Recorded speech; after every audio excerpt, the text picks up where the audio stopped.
क्या दिया है, जो बैठ करके एमएसपी मांग रहे हैं, और वही भारतीय जनता पार्टी जो हमेशा ये कहते रही कि हम आय दोगुनी करेंगे। क्या इस बजट के माध्यम से किसानों की आय दोगुनी हो रही है? जहाँ तक इकोनॉमी को आगे बढ़ाने का सवाल था, लगातार हमारी अर्थव्यवस्था नीचे गई है। जब से नोटबंदी हुई, अर्थव्यवस्था को धक्का लगा, उससे ज़्यादा धक्का लगा जीएसटी को लागू करने से। बाद में कोविड आ गया। जो अर्थशास्त्री हैं, जो जागरूक लोग हैं, वो यही मानते थे कि ये जो बजट आएगा ये कहीं ना कहीं हमारा डिमांड क्रिएट करेगा, और बाज़ार में जब तक डिमांड क्रिएट नहीं होगी, आपकी अर्थव्यवस्था आगे नहीं बढ़ेगी। तो किसान दुखी है। अर्थव्यवस्था के लिए कोई बड़ा फैसला नहीं लिया गया। हमारे नौजवान जो पढ़े लिखे हैं, जो पढ़ाई करना चाहते हैं, आगे बढ़ना चाहते हैं, आखिरकार नौजवानों के लिए काम, रोज़गार और नौकरी के लिए क्या व्यवस्था की है? क्या रोज़गार मिल जाएगा? ये तमाम जो बड़े बड़े वादे किए गए हैं, उन्हीं प्रदेशों में किए गए हैं जिन प्रदेशों में चुनाव है। ये बजट निराशाजनक बजट है, दिशाहीन बजट है। और दिशाहीन मैं इसलिए बोल रहा हूँ कि भारतीय जनता पार्टी एक समय पर कहती नहीं थक रही थी कि उन्हें अर्थव्यवस्था $5 ट्रिलियन की बनानी है। क्या इस बजट से हम कहीं भी $5 ट्रिलियन इकोनॉमी के आसपास भी पहुँच रहे हों? और फिर जब हम बजट का देखते हैं, उत्तर प्रदेश में सबसे ज़्यादा एक्सप्रेसवे बन रहे हैं। वहाँ के मुख्यमंत्री लगातार ये कोशिश कर रहे हैं कि देश में सबसे ज़्यादा एक्सप्रेसवे बने। तमाम एक्सप्रेसवे जो प्रधानमंत्री जी ने शिलान्यास किए, क्या समय से पूरे हो जाएंगे? क्या उस क्वालिटी से बनेंगे जिस क्वालिटी से आगरा लखनऊ एक्सप्रेसवे बना था? तो एक्सप्रेसवे नहीं बन रहे हैं। बुंदेलखंड एक्सप्रेसवे बनना था, वो नहीं बन रहा है।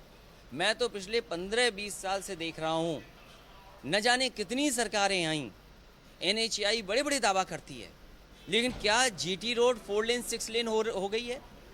मैं स्पेसिफिक कहता हूँ, शाहजहाँपुर में एक ब्रिज है रोज़ा के पास, पिछले 15 साल से एनएचएआई बना रही है।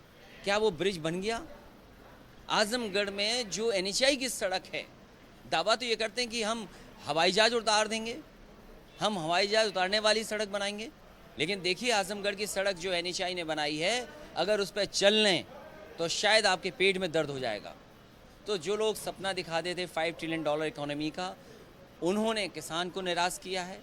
उद्योग जगत को बहुत बड़ा लाभ नहीं दिखाई दे रहा होगा। नौजवान को नौकरी रोज़गार नहीं है। इस बजट ने हमारे गरीबों किसानों को धोखा दिया है। किसान लगातार प्रदर्शन कर रहे हैं और उनकी मांग एक ही चीज़ है कि जो 3 कानून हैं उनको वापस लिए जाएं। ये बजट से इतर सवाल मैं पूछ रहा हूँ आपसे। समाजवादी पार्टी का पूरा समर्थन है किसानों को, और ये तीनों बिल वापस होने चाहिए, क्योंकि जो इंफ्रास्ट्रक्चर समाजवादी सरकार में बन रहा था, बड़ी बड़ी मंडियाँ, एक्सप्रेसवे के किनारे मंडियाँ, या किसान बाजार, या किसान को क्या सुविधाएं दे सकते हैं, उस तरह के रास्ता अपनाया था, लेकिन वो सब का सब रुक गया।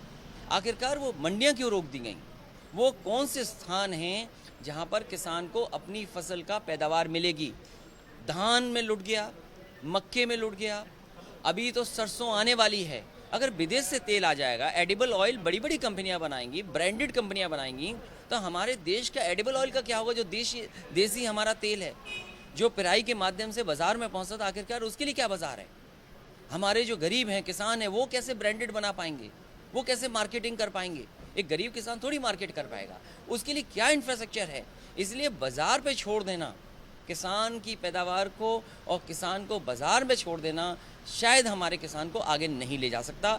मैं बधाई देता हूं किसानों को, कम से कम वो खड़े हैं और इन तीनों कानूनों को चाहते हैं कि वो वापस हो। बीजेपी ने कहा है, सरकार ने कहा है कि ये बजट देश को आत्मनिर्भर बनाएगा, नौजवानों को आत्मनिर्भर बनाएगा। दुनिया में जहां हमारी आबादी ज़्यादा है, नौजवानों की भी आबादी सबसे ज़्यादा है। मैं ये जानना चाहता हूँ, कितने नौजवानों को ये सरकार आत्मनिर्भर बना पा रही है?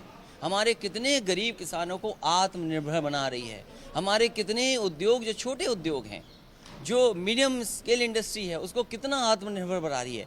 ये लगातार इस बात को कहना कि आत्मनिर्भर हो रहे हैं, आत्मनिर्भर हो रहे हैं, कोई आत्मनिर्भर नहीं हो रहा। जिस तरह का बजट है, जिस तरह की अर्थव्यवस्था को बेच करके पैसा कमाना सरकार को एसेट क्रिएट करने चाहिए।